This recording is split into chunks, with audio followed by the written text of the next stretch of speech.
Gourdon, Gentilhommières, Beurre-Saudière, 3 bâtisses en pierre vieilles de plus de 100 ans. Elles ne cherchent pas à être étoilées et pourtant, ce sont des institutions dans la région. À Nuits-Saint-Georges, en Côte d'Or, tout le monde la connaît. La Gentilhommière. Ceux qui passent devant sont forcément séduits par son cachet. Ceux qui rentrent y découvrent le travail d'un bâtisseur.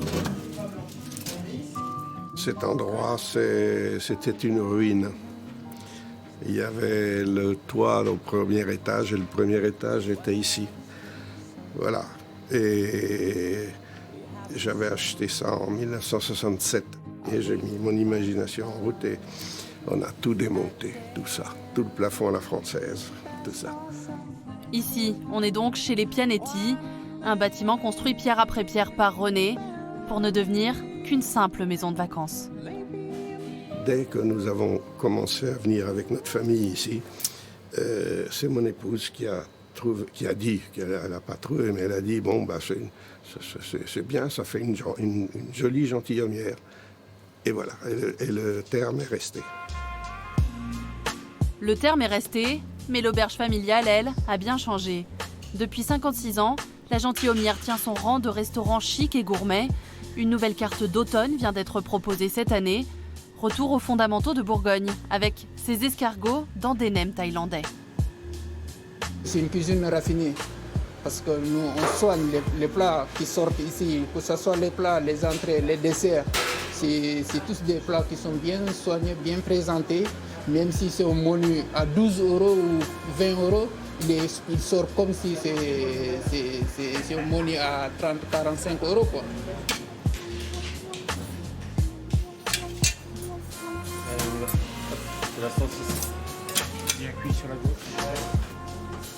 C'est une cuisine qui est moderne de nos jours, quoi, une cuisine de 2020. Voilà, on va dire, sans forcément dire que c'est une cuisine gastronomique, ni semi-gastro, ni bistrot, mais voilà, c'est une cuisine qui reste avant tout moderne.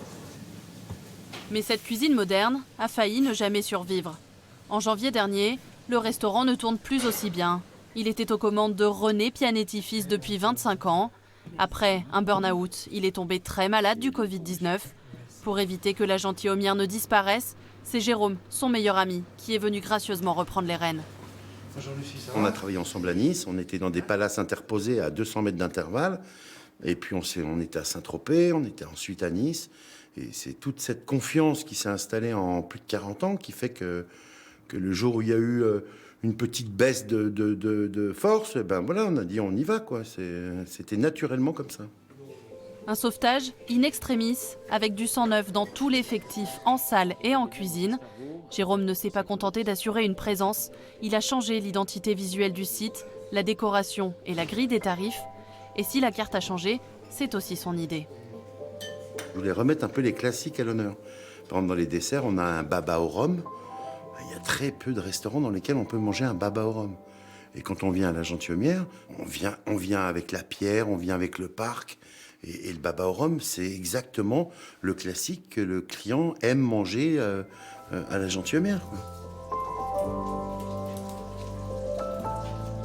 C'était une belle expérience de se dire qu'on était là avec eux pour pouvoir justement redonner cette petite notoriété à la Gentilhommière. Et du coup, ça fait plaisir d'être avec eux.